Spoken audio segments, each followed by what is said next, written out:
in the middle of those things, how much I was able to let go, how much, even while I was still hurt, how much I was able to say, it's okay. You know, that's when I realized one day, I looked at my life and I'm like, Timilolua, you are really a forgiving person. I used to tell people that I'm a forgiving person, but I didn't know how forgiving I could be until things started happening. Until you had no choice than to forgive your husband, and you will see them every day. And trust me, whether they love you or they don't, they will still hurt you. Trust me. So if you don't master forgiveness, if you don't master emotional intelligence, knowing what to say per time, knowing not what to say, knowing how to read the room, knowing how to read people's emotions, just knowing how to what to ask and not what to ask, knowing, okay, reading someone when I'm saying, okay, I can say that this person is not in the right mood. Let me just give him a little space, then go back to ask if something is wrong.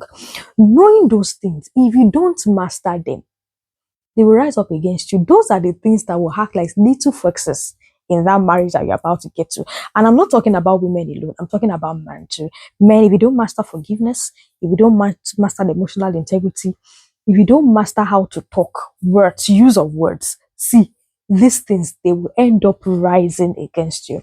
That's another tip I will tell my younger self. And I will also tell my younger self this, that see,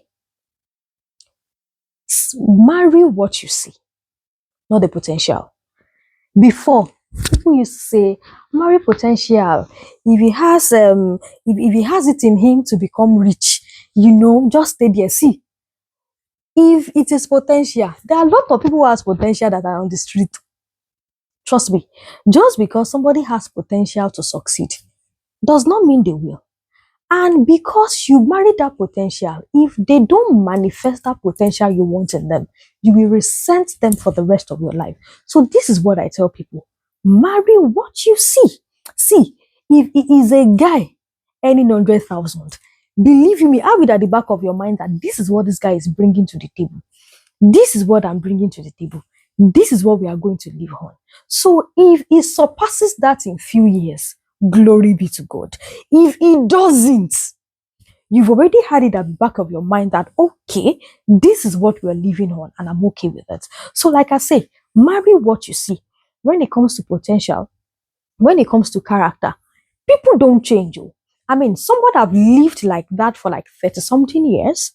You've lived in a particular way for 30 something years. You are coming together and you think when you marry them, do you drastically change overnight? No, it doesn't work like that. Okay. So character wise, finances, family wise, whatever you see is what you get. There is no, it can change. There is no, I'm not saying there's nothing God cannot do.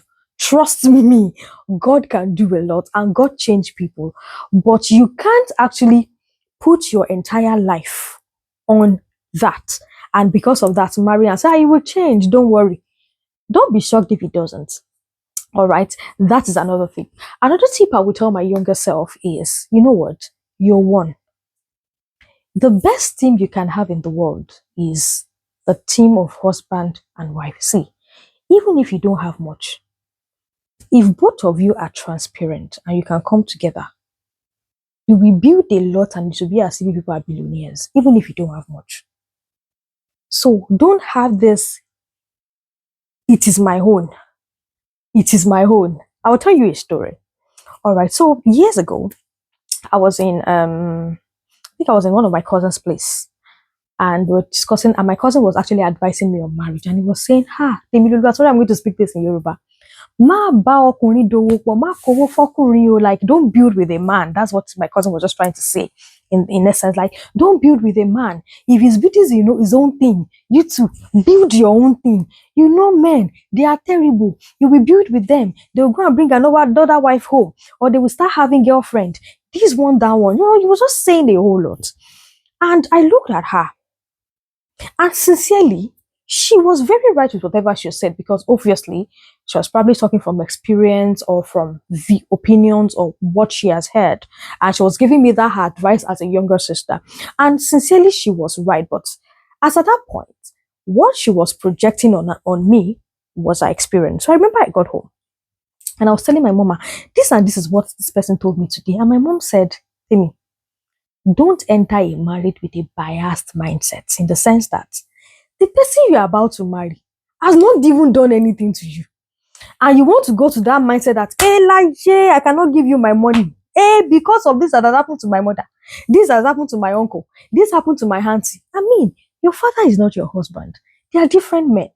Okay, so my mom was like, don't enter a marriage with a biased mindset. Enter with a clean mindset.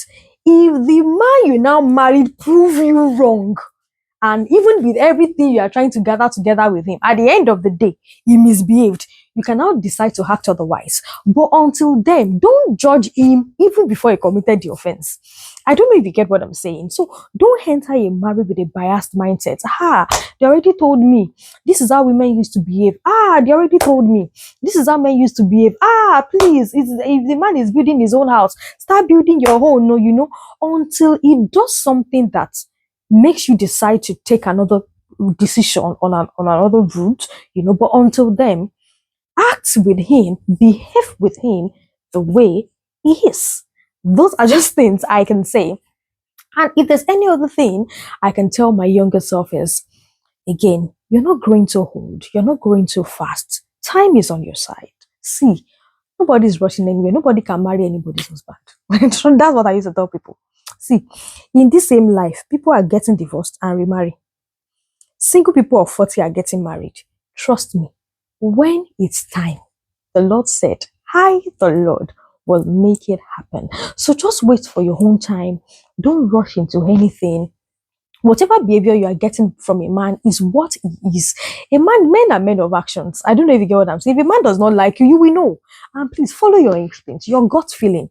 There are times that you want to be friends with somebody and you just feel that inner pitch within you that says, no, there's something wrong somewhere. This is not legit. This does not sound well. This does not sound right. I don't know if you get what I mean. If you have that inner feeling in you, trust me, follow it. Follow it. Your instincts, they will always guide you. And the end of it all, put everything in the hand of God. Trust me, God can tell you anything. God can teach you anything. God exposes even the darkest part of a person's life. If you want God to expose them, God will expose them. And again, this is the tip I will tell my younger self, not just my younger self, younger girls around me that are going into marriages, going into relationships, or they are in the relationship circle, the relationship era. These are the things I will tell them, and I will say, love yourself so much. Put yourself first. Love yourself, be generous about yourself, take care of yourself, grow, enjoy. You don't allow your entire life to revolve around marriage. You are more than it. Life is something marriage is something you do as you grow in life. It's not the entirety of your life. You can still have a life without it. It's a good life with it, but you can still do a good life without it, if you know what I mean. All right. So until next time, when we come with more tips or we discuss something else, until then, have a good February and March as it's coming. All right. Bye bye.